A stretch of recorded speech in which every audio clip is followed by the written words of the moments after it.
홍태화 연구원하고 각 잡고 나름 각 잡고 외교에 대해서 한 거 그런 거 정도 있었고 이렇게 뭐 의식의 흐름대로 하는 무등급 라방은 진짜 오랜만에 하는 것 같습니다. 그런데도 우리 그럼 목에다가 할까요?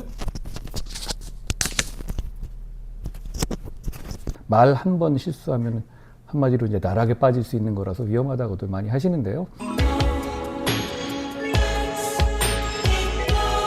예전에 제가 어릴 때 한밤중에 하던 전영혁의 음악세계라는 방송이 있었어요. 한 86년부터 2007년까지 했어요. 제가 2000년대는 안 들었는데 80년대, 90년대에 많이 들었었어요. 그렇게 청취자 수가 많은 방송은 아니었는데요. 제 취향에 좋은 음악을 많이 틀어주는 그런 음악 아지트 같은 느낌이었어요. 그래서 좀 동질감을 느끼는 면들이 있었거든요.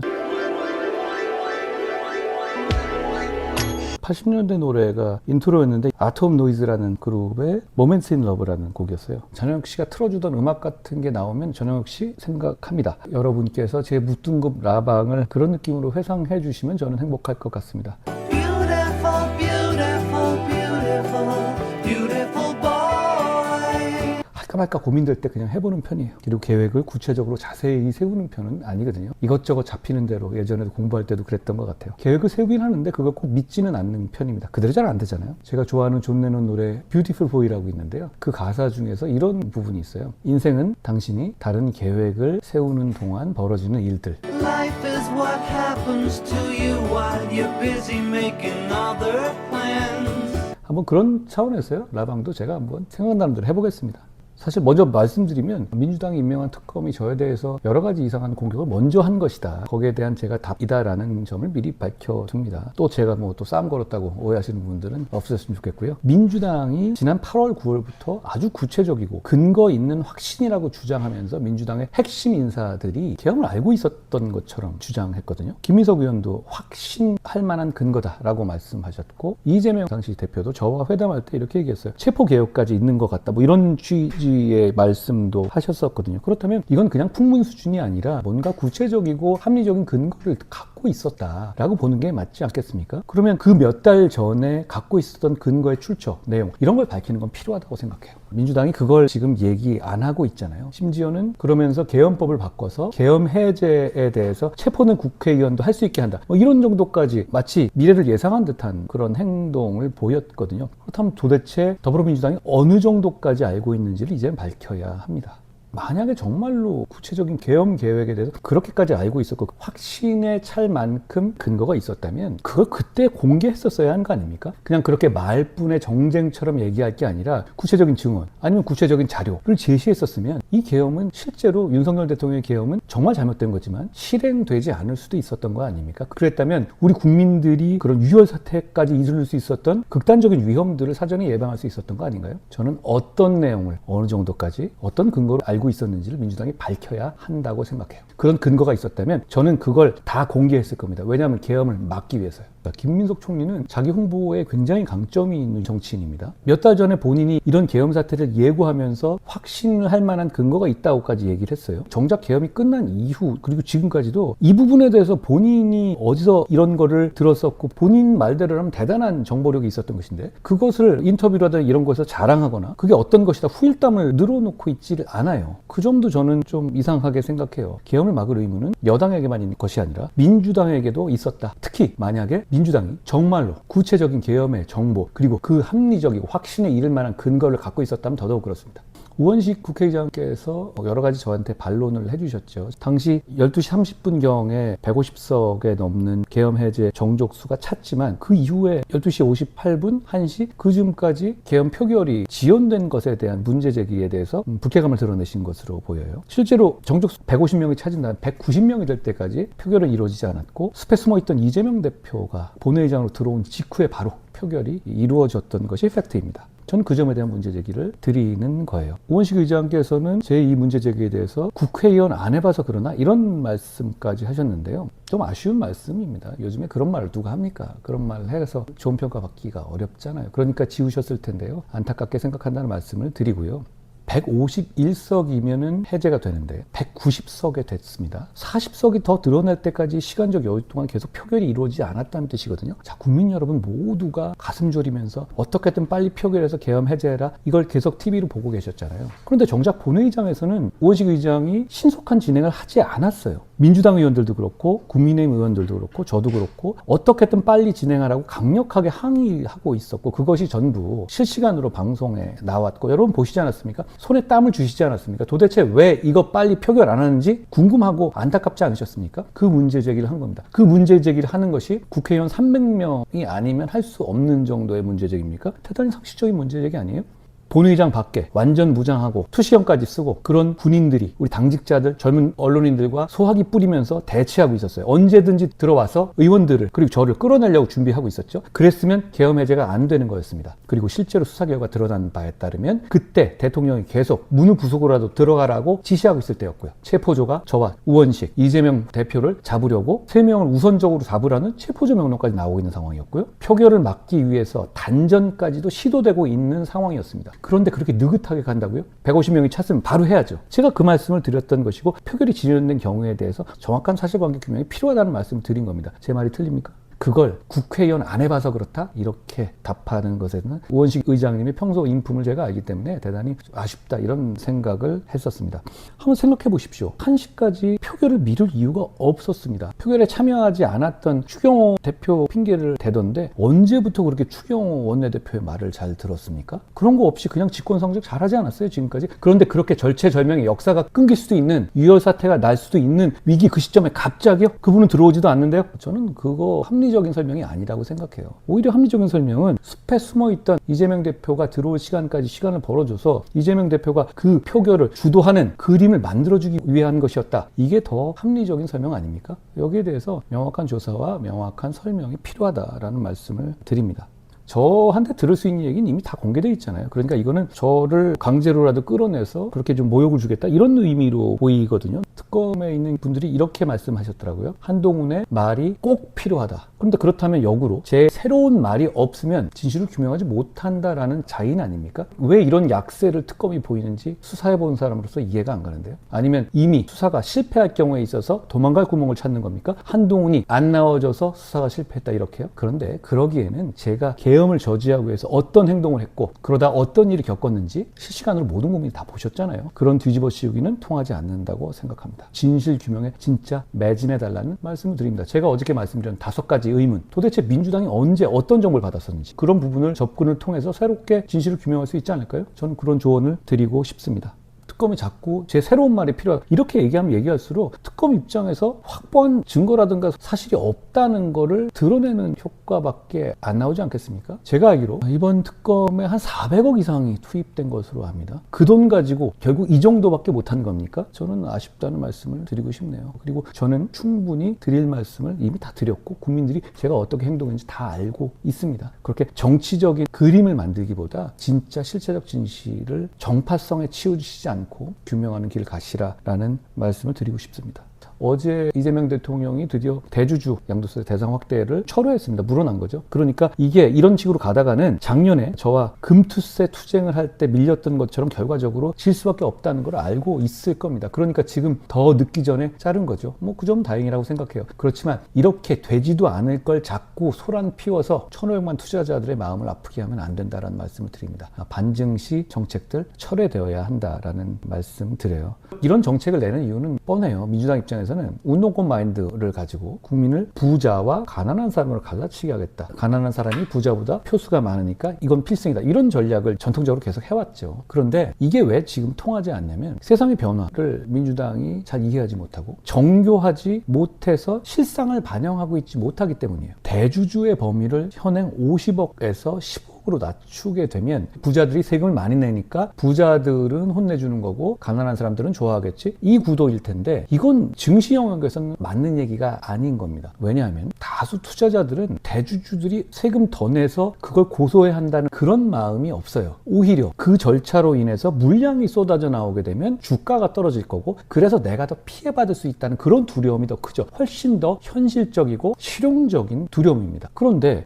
이건 그냥 부자 세금이야, 이런 마인드 로 게으르게 접근하면 이렇게 판판이 깨질 수밖에 없는 겁니다. 사실 국민의힘이 머릿수가 적어서 할 수 있는 게 없다는 말씀 하는데요. 그렇지 않아요. 금투세는 그럼 머릿수가 많아서 막았습니까? 가상자산 과세 규제는 머릿수가 많아서 막았습니까? 간첩법은 머릿수가 많아서 굴복받았습니까? 그렇지 않지 않습니까? 적확할 때 국민들이 정말로 필요한 메시지를 진정성 있게 내면, 밀리지 않고 반복해서 싸우면 이깁니다. 그런 정치를 해야 한다. 그래야 국민들이 우리 국민의힘을 자기 편으로 생각할 것이고 수권 정당으로서 인정해 줄 겁니다. 쇼츠 만들어 주시는 분들, 과거에 제가 페북 써둔 거 한번 띄워봐 주세요. 금투세, 가상자산, 간첩법, 헌법 84조, 반증시 3종 세트, 전승절, 전자권, 미국 관세협정에서의 국회 비준 요구 같은 거, 그리고 검찰 폐지, 이런 부분들은 계속 얘기했을 때 이건 정쟁 차원의 문제가 아니라 국민과 민주당이 싸우는 영역이에요. 이 부분에서 국민의 편에 서서 싸워야 합니다. 그리고 자꾸 야당은 싸워야 한다 그러는데 그거 잘못된 말이에요. 정확한 말은 야당은 이기는 걸 보여줘야 됩니다. 싸우기만 해가지고는 그게 왜 국민들이 우리 야당을 인정해줘요? 이기는 경험을 쌓아야 해요. 이렇게 정치하면 저는 우리 국민의힘이 국민의 사랑을 다시 찾을 날이 올 것이다 라고 생각합니다. 이재명 대통령이 고신용자에게 오히려 대출 이자를 올리고 저신용자에게 이자를 깎아주자, 이런 얘기를 했어요. 이재명 대통령이 표상하는 정치 세력은 저렇게 생각하고 있어요. 저번에 말한 호텔 노쇼 경제학도 그렇고요. 국민들께 이 아이디어를 제공하겠다고 하는 겁니다. 그러니까 본질에 관한 문제예요. 시장을 어떻게 보느냐, 사회를 어떻게 보느냐. 이재명 대통령이 얘기하는 것과 제가 얘기하는 건 다른 게 있습니다. 시장과 세상을 보는 시각이 굉장히 다른 지점이에요. 이재명 대통령은 시장은 어려운 사람을 돕는다는 명분만 있으면 언제는 무너뜨릴 수 있다라는 생각인 거예요. 그런데 저는 사회가 지속적으로 발전하고 사람들이 보호되기 위해서는 시장의 본질은 보호돼야 한다라는 생각이에요. 여기서도 왜 이재명 대통령의 말이 틀렸느냐면요. 고신용자, 부자, 저신용자, 가난한 사람. 그러니까 이걸 갈라치기 하자. 이런 뜻이거든요. 그런데 일단 전제가 틀린 점이, 고신용자가 부자입니까? 고신용자는 그냥 빚을 열심히 갚는 사람들이고 성실하게 갚는 사람들이에요. 저신용자라고 해서 성실하지 않다는 게 아니라 어려움에 빠진 사람들이겠죠. 그렇지만 고신용자는 여러분과 같은 직장인들이 대부분이에요. 일단 그런 전제로 접근하는 것 자체가 기초가 잘못되어 있어요. 그러니까 고신용자로서 매번 꼬박꼬박 세금 내고 대출금 이자 내는 분들이 분노하는 거죠. 또 하나는 이렇게 만약에 금융기관에게 고신용자에게는 올려받고 저신용자에게 낮춰받으라고 하면 금융기관이 저신용자에게 대출 자체를 할까요? 그렇게 안 하겠죠. 그럼 결과적으로는 저신용자가 더 대출을 못 받는 상황이 될 겁니다. 그러니까 결과적으로도 이재명 대통령의 방식으로는 저신용자도 보호되지 못해요. 신용사의 기초를 무너뜨리게 되면 자본주의의 기본이 무너지게 되는 거죠. 저는 지금 이 논쟁이 이재명 대통령 측과 우리 진영이 갖고 있는 세상을 보는 시각을 분명히 보여주는 것이다. 어디를 선택하시겠습니까? 어느 정치 세력을 선택하시겠습니까? 저는 보수가 어려운 사람을 더 도와야 한다고 생각합니다. 방식을 어떻게 가야 하냐면, 저신용자를 보호할 방법은 첫째, 기회 제공형 지원해야 돼요. 금융 이력이 부족해서 신용도가 낮은 분들이 있죠. 이력 때문에. 그런 사람들에게 적극적인 인센티브를 주는 지원을 할 수 있습니다. 두 번째, 생활 지원을 할 수 있어요. 의료비라든가 이런 부분, 그러니까 어떤 명목에 있어서는 저신용자에게 대출을 더 받아갈 수 있는 구조를 열어주는 거예요. 그리고 세 번째는 재기 지원형. 금융적으로 망한 분들에게 파산이라든가 도산적인 제도를 통해서, 타협을 통해서 재기할 수 있는 길을 열어주는 것. 이 방향을 통해서 저신용자를 도와야지, 이재명 대통령처럼 고신용자는 징벌하고 거기서 뺏은 돈으로 저신용자 이자를 깎아준다? 이런 방식은 공정하지도 않고 결국 저신용자들에게 도움이 되지도 않고 작동되지도 않는다. 이런 말씀을 드리고 싶어요. 로마사 논고라고 하는 책인데요. 마키아벨리의 책이에요. 보통 마키아벨리는 군주론 얘기만 하잖아요. 근데 저는 이 책이 더 좋더라고요. 군주론에서 한 말이 그렇게 잔인한 말이 아니었구나라는 걸 이 책을 보면 알 수 있어요. 근데 이 책에 이런 통찰이 있어요. 로마 역사에 대해서 주석을 다는 거거든요. 이 사회의 갈등에 대해서 그동안의 로마사를 마키아벨리 이전에 봤던 사람들은 아니, 갈등 자체가 대단히 잘못되고 어떤 나쁜 결과가 나왔는지 이런 쪽으로만 주로 얘기를 해왔거든요. 근데 이 책은 달라요. 뭐라고 하냐면, 결국은 자유로운 시민이 다양한 의견을 내고 거기서 갈등이 나오는 게 좋은 정치의 전통을 만들어 왔다라는 통찰을 보여줘요. 중세 기간 이전에 그리스와 로마는 정치를 하던 시기예요. 그런데 사실 중세 시기에는 정치가 죽었거든요. 근데 마키아벨리는 르네상스 이후에 로마사를 얘기하면서 그런 갈등에 대해서 부정적인 면만 볼 게 아니라 다양한 의견으로 통해 가지고 나오는 긍정적인 면을 보고 그게 정치를 되살리자, 이런 얘기를 하고 있는 거예요. 굉장히 공감이 가더라고요. 역시 비슷한 말씀을 드리고 싶어요. 그 패널 인증제라는 얘기가 나옵니다. 이게 자유로운 생각을 자유롭게 말하는 걸 제한하는 것은 정치의 역동성, 정치의 긍정적인 면을 없앱니다. 실질적으로 그게 가능하지도 않아요. 보수 정치는 변화를 거부하고 혁신을 거부하고 기존의 시스템을 지키는 게 보수 정치입니까? 저는 그렇게 생각하지 않아요. 보수 정치는 변화와 혁신을 거부하는 세력이 아니라 변화와 혁신을 오히려 실현하는 세력입니다.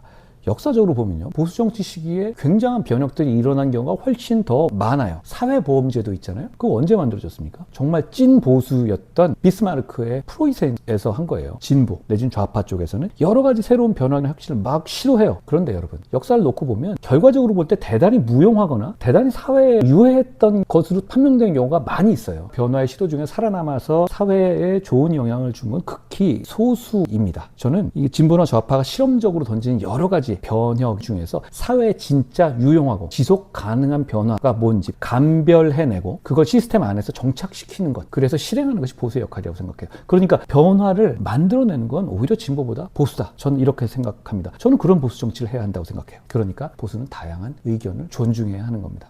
제가 얼마 전에 세계로 교회인 거예요. 굉장히 오른쪽에 극단적인 말씀을 많이 하시던 선거 기간 중에는 저를 노골적으로 비난을 하셨죠. 절대로 못되게 하겠다는 등 제가 가진 생각하고 굉장히 많이 다른 분인데, 손현보 목사가 선거법 위반으로 구속이 됐어요. 제가 그날 아주 강력하게 검경 그리고 사법부를 비판하는 메시지를 냈거든요. 보수 정치는 원칙이고 시스템의 문제예요. 왜냐하면 손현보 목사가 구속된 그 범죄 혐의는 제 오랜 사법 시스템에 종사해온 경험으로 볼 때 유무죄는 변론을 하더라도 그 정도로는 구속될 만한 사안이 아니라고 판단했어요. 그렇다면 저는 지금 이 정부에서 하고 있는 포퓰리즘적인 사법 시스템 운용이 대단히 잘못된 거라고 보고, 그게 저랑 정치적으로 좀 다른 생각을 갖고 있는 손현보 목사에게 가해졌을 때 제가 나서야 된다고 생각해요. 오히려 그분으로부터 공격받았던 제가 나서야 잘못을 바로잡고 보수의 버팀목 역할을 할 수 있는 거라고 생각해요. 그러니까 저는 보수는 다양한 생각을 서로 간의 대화 타협을 통해서 받아들이고 그 과정에서 지켜야 될 부분에 있어서는 지켜내는 것이 필요하다, 그렇게 생각해요.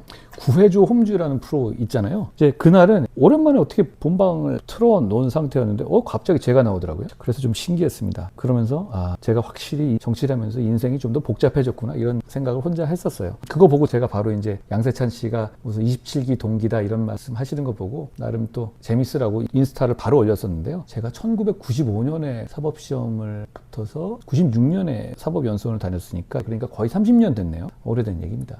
저는 양세찬 씨가 하는 식의 개그를 좋아해요. 너무 자극적이지 않은데 그냥 한번 탁 웃고 넘어갈 수 있는 그런 개그라서 좋아합니다. 양세찬 씨 팬이에요. 그리고 김용명 씨, 그리고 이상준 씨. 이상준 씨는 스탠드업 코미디 공연도 하더라고요. 다음번에 한번 조용히 한번 찾아가 볼 생각입니다. 그리고 외국 코미디언은 리키 저베이스라고 있어요. 그 사람 제가 되게 좋아하거든요. 디 오피스라고 히트친 미국 시트콤이 있는데요. 그거 원작이 리키 저베이스가 하는 BBC의 오피스예요. 그것도 되게 재밌습니다. 저는 그걸 보고 팬이 됐었는데, 오스카인가요? 아니면 아카데미인가요? 그런 시상식에서 보통 이제 그런 데 나오면 미국의 배우들이 정치적으로 어떻고 전쟁을 반대한다는 이런 얘기를 하잖아요. 제가 그게 잘못됐다는 얘기는 아닌데, 쇼츠 하시는 분도 그거 찾아주시면 나중에 재밌을 것 같아요. 뭐라고 얘기하냐면, 야, 너네는 아무것도 몰라. 너네가 정치를 뭘 알아. 그냥 shut the fuck up. 이렇게 얘기했었어요. 공식적인 자리에서. 그러니까 입 닥쳐. 이런 얘기였는데, 그 말 자체가 이제 여러 가지 정치 성향을 많이 드러내는 그런 헐리우드 배우 앞에서 그러길래, 다 같이 되게 웃겼었는데요. 그리고 말해놓고 제가 잘 안 지켰던 건데, 라방 할 때마다 유튜브 추천드린다고 했었잖아요. 집 얘기 나왔으니까 구해줘 홈즈 나온 것처럼요. 자취남이라는 유튜브 있어요. 아시는 분 계시나요? 뭐냐면 집에 가서 집을 소개받고 그런 건데요. 꽤 재밌어요. 일반인들하고 하는 건데요. 그리고 자매풍 유부남이라는 그런 유튜브도 있는데 둘 다 재밌어요. 그리고 EBS의 건축탐구 집이라는 프로가 있는데요. 그것도 재밌습니다. 남의 집을 찾아간다는 것 자체가 시간을 잘 보내기 좋더라고요. 자취하는 남자 얘기가 아니라 그 남자가 자취하는 데를 찾아가는데요. 여자분 방도 찾아가고 끝나고 밥 먹고 막 그래요. 재밌습니다. 요즘에 저는 한국 축구를 좀 더 즐겁고 재밌게 볼 수 있을 것 같아서 조금 흥분되거든요. 엔스 카스트로프라고, 독일 아버지, 한국인 어머니, 이렇게 태어나신 분이고 독일에서 아마 꽤 청소년 대표까지 하셨던 미드필더인데 나이도 젊어요. 20대 초반일 거예요. 그런데 우리 국적을 선택해서 우리 국대로 오시게 됐더라고요. 제가 이제 몇 번 게임을 봤거든요.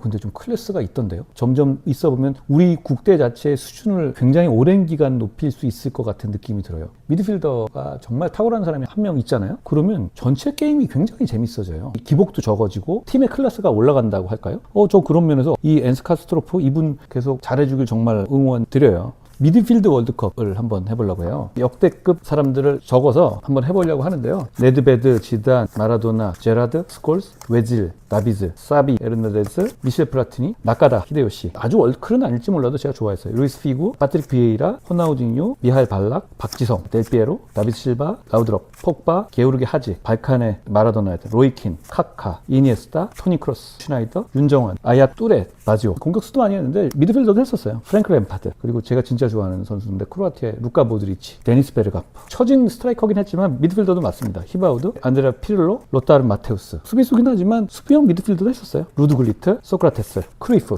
조지 베스트. 이렇게 해놨는데 이건 나중에 하겠습니다. 베르캄프가 처진 스트라이커긴 했지만 미드필더도 맞습니다. 히바우드, 타니. 제가 어제, 이건 오늘은 시간 때문에 안 할 건데요. 미드필드 월드컵을 한번 해보려고 해요. 나중에, 잠깐만요.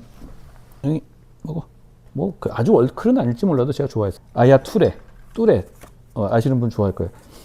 마테우스가 수비수긴 하지만, 다 먹었어 벌써.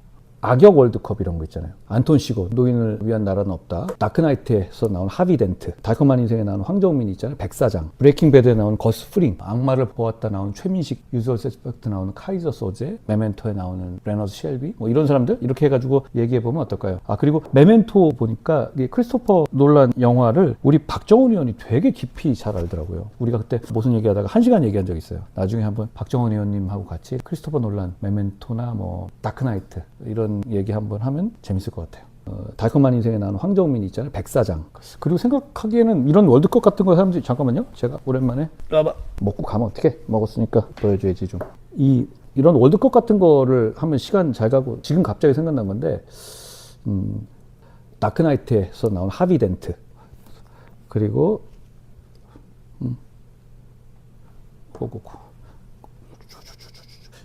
그리고 브레이킹 배드에 나온 거스 프링, 구스탑 거스 프링. 그리고 가을 주제로 한 노래들이 되게 많잖아요. 어턴 리브스라는 고엽 이렇게 했죠. 이브몽땅도 부르고, 원래 샹송인데요. 캐논볼 애덜리의 Something Else라는 앨범에 있는 곡이에요. 멤버들이 어벤져스급이에요. 알토섹스의 캐논볼 애덜리고, 마일즈 데이비스가 트럼펫 불고, 피아노에 행크 존스고, 드럼이 아마 아트 블레이크일 거예요. 근데 원래 리더가 마일즈 데이비스였어야 하는데, 마일즈 데이비스가 그때 아마 계약이 안 끝났었어요. 그래서 캐논볼 애덜리로 됐던 건데, 이 버전 굉장히 좋습니다. 이거는 제가 사랑하는 피아니스트 빌 에반스입니다. 빌 에반스의 포트레트 오브 재즈라는 곳에 있는 건데, 이것도 좋아합니다. 그냥 대중가수 중에서는 이거는 에릭 클랩튼인데요. 제가 요거 기타 할 때 요거 학원에서 배워, 요거 너무 좋아서 요 솔로를 했었던 적이 있어요. 요 부분에 나오는 일렉트릭 기타 솔로가 있어요. 음을 많이 치질 않는데 꼭 있어야 할 때 치고 없어야 할 때 안 치더라고요. 그리고 우먼톤이라고 여자 목소리 나는 픽업을 많이 쓰거든요. 나이가 너무 많이 들었죠.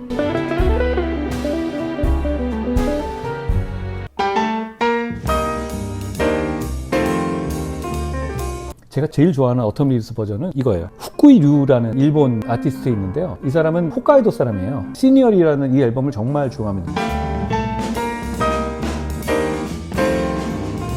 그냥 그렇게 유명하진 않았어서 어느 순간 갑자기 2010년대 그때 유튜브에서 이 사람 연주가 터졌어요. 그래서 확 좀 유명해지고 지금 돌아가셨는데,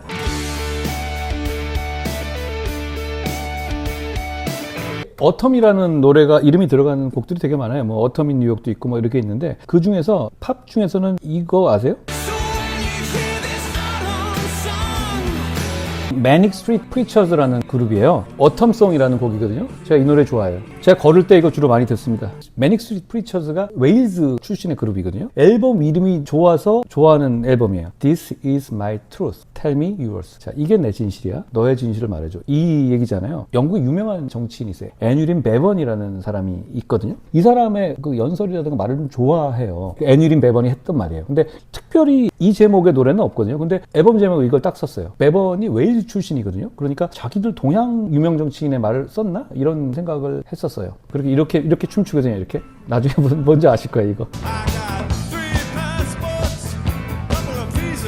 토킹 헤즈라는 그룹이 있어요. Stop Making Sense라고 70년대 공연을 영화로 만든 거죠. 최근에 다시 우리나라에서 스탠딩 관람 이렇게 해가지고 하더라고요. 특히 이 중에서 뭘 좋아하냐면 Life During Wartime이라는 곡입니다.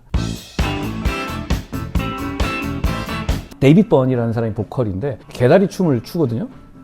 근데 그게 되게 힙하고 멋지게 뛰어다녀요. 데이빗 번이 킬리언 머피 닮았어요. 그 베이시스트하고 드러머가 부부예요, 서로.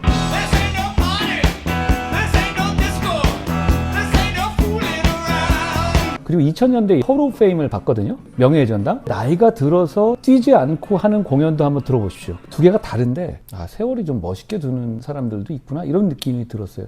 얼마 전에 저희가 고민 상담하는 거 했었잖아요. 고2 여학생인데 그때 기억나세요? 반에서 자꾸 물건이 없어져가지고 도둑을 어떻게 잡을 수 있을지에서 저한테 상담했던, 드디어 저희 반 도둑 잡혔어요. 담임쌤이 어떻게 잡으신지 모르겠는데 종례 때 가해자 누군지 알고 가해자 부모님이랑 통화도 했으니 다시는 물건 가져가지 말라고 하시더라고요. 솔직히 최근 라방은 뭔 소린지 1도 모르겠지만 그래도 뭔가 배우는 느낌이 들었어요. 냥이들도 귀엽고 책이랑 영화랑 음악 소개해주셔서 너무 재밌어요. 제가 어른 돼서 한동훈이 내 고민 상담해 준 적 있다고 자랑할 수 있게 다음에 꼭 대통령 되어주세요. 제가 좋은 어른인지 모르겠습니다만 좋은 어른이 될 수 있도록 노력하겠습니다. 그 말씀드렸죠. 제가 코맥 메카시라는 작가 정말 좋아한다고요. 노인을 위한 나라는 없다, 붉은 자우선, 그리고 로드, 더 로드 이런 거 쓰는 분인데요. 이분이 돌아가셨어요. 근데 돌아가시 전에 마지막으로 쓴 책이 이 패신저라는 책하고 스텔라 마리스라는 책인데 이거 한 권인 셈이에요. 서로 연결돼 있어요. 요새는 전 이렇게 두꺼운 소설은 새로 안 보거든요. 근데 코맥 메카시의 마지막 작품이니까 안 볼 수가 없었습니다. 작가가 자기의 주파수랑 맞는 작가들이 있잖아요. 저는 코맥 메카시나 필립 노스나 이런 작가들이 저한테 맞더라고요. 제가 중산층의 얘기를 굉장히 집중하고 있는데 호미 카라스라는 사람이 쓴 중산층 연대기라는 건데 꼭 우리나라만 얘기하는 게 아니라 세계적인 얘기하는 거였습니다. 그리고 장강면 작가가 쓴 AI 책입니다. 먼저 온 미래인데요. 알파고라든가 이런 부분들을 가서 얘기하는 거라서 이분이 AI 전문가는 아니겠지만 AI라는 게 도대체 어떤 방식으로 우리나라에 인식되고 있고 어떻게 될 것 같은가 가볍게 읽을 수 있는 책 같아요. 전 장강명 씨 글 쓰는 걸 좋아합니다. 소설도 예전에 몇 권 읽었어요. 뭐 한국이 싫어서 이런 거. 그 영화도 나왔더라고요. 제가 라방 초기에 야구 얘기하다가 하나 롯데 야구는 잘할 때 즐겨야 된다. 우리 모두 잘 알지 않느냐. 뭐 이런 식의 얘기를 했었는데 그때 롯데 팬들이 거기다가 무슨 롯데 그때 엄청 잘할 때인데 막 그렇게 좀 다셨다가 상당 기간 뒤에 결국은 이렇게 되었네요. 쩝쩝 뭐 이런 글들이 많이 달렸더라고요. 그게 일종의 성지순례 같은 건데 그때 같이 잘하던 한화는 아직 잘하고 있는데 롯데는 참 안타깝습니다. 뭐 하나가 잘하는 걸 보면 좀 부럽긴 해요. 그래도 저는 롯데입니다. 근데 요즘에 롯데가 참 안 좋죠. 지금 5등하고 있잖아요. 6등이죠. 지금 이제 룰이 바뀌어서 5등까지 하면 이제 가을 야구를 할 수 있는데 롯데 팬들은 많은 걸 바라지 않습니다. 가을에 사직구장에서 야구하는 걸 볼 수 있는 정도면 되는데요. 그걸 참 어렵게 하시네요. 가을이 될 즈음에 잘하다가 이렇게 좀 다시 힘들어지는 이런 때 느끼는 기분에 익숙해져 있어요. 매번 느껴도 좀 잘하지 이런 생각이 좀 듭니다. 롯데 화이팅입니다. 뭐 안 되면 내년에 하면 되고요. 야구 곱하기 인색 자이언츠. 이게 롯데 자이언츠 팬이 2004년 시즌을 지나고 나서 두 분이 이렇게 쓰신 거예요. 이렇게 책까지 쓰면서 응원하는 팬들이 몇이나 되겠어요. 사실 한화도 요즘에 불꽃야구 책 쓰는 분도 계셨던데요. 야구장에 모든 게 좋습니다. 야구만 빼고요. 롯데 팬들이 좀 이런 면이 있어요. 사직야구장 가면 야구를 이기든 지든 간에 뭔가 끌어오르는 그런 신남이 있어요. 매너 makes fan. 대놓고 비난받으면 가만히 있을 사람 누가 있나요? 그러니까 당시에 이분이 가셨을 때 전준우 선수를 막 쌍욕으로 비난하는 사람이 있었나 봐요. 소리 지르던 사람들의 용기에 경의를 표합니다. 그러다 한 대 맞으면 어쩌려고 그러는지 모르겠어요. 이게 진정한 팬의 마음입니다.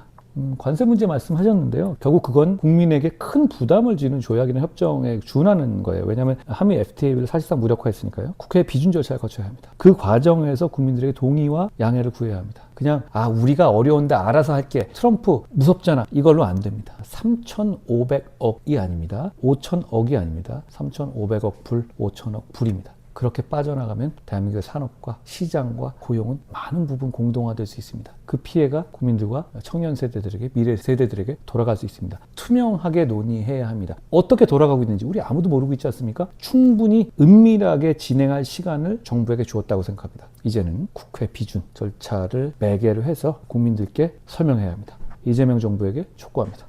어제 국민의힘에서 이제 MC 하시던 분하고 사진 찍은 거 올라간 거 뭐였냐면 몇몇 예술을 하시는 우리 지지하시고 이런 분들이 연극을 준비하시려고 했었어요. 저도 나오고 해서 뭐 12월 3일 밤을 가지고 하는 연극인데 제가 그런 의견을 좀 드렸었거든요. 아직까지 우리 역사에 좀 시간을 주자. 지금 이렇게 어느 정도 합의가 되지 않은 상태에서 실존 인물이 나오는 연극을 하게 되면 좀 오해가 있을 수 있고 사람들의 마음을 다칠 수도 있는 것 아니냐. 그러니까 조금 시간을 가지고 하는 게 어떠냐. 이렇게 제가 한번 제안을, 제가 관여하는 연극은 아니었지만 너무 고마웠지만 그런 말씀을 한번 전에 드린 적이 있어요. 그래서 그분들도 그 생각을 받아주셔서 연극을 좀 나중에 하기로 정했죠. 탄일로 와봐. 잠깐만요. 제가 안 나올게요. 우쭈! 어우, 이건 거의 예, 인사. 옛날에는 더 사나웠는데 나이가 드니까 조금 더 유해지는 것 같아요. 사람 다 그래요. 얘는 사람이 아니구나. 고양이 다 그런 것 같아요. 고맙습니다. 잘 지내세요. 가.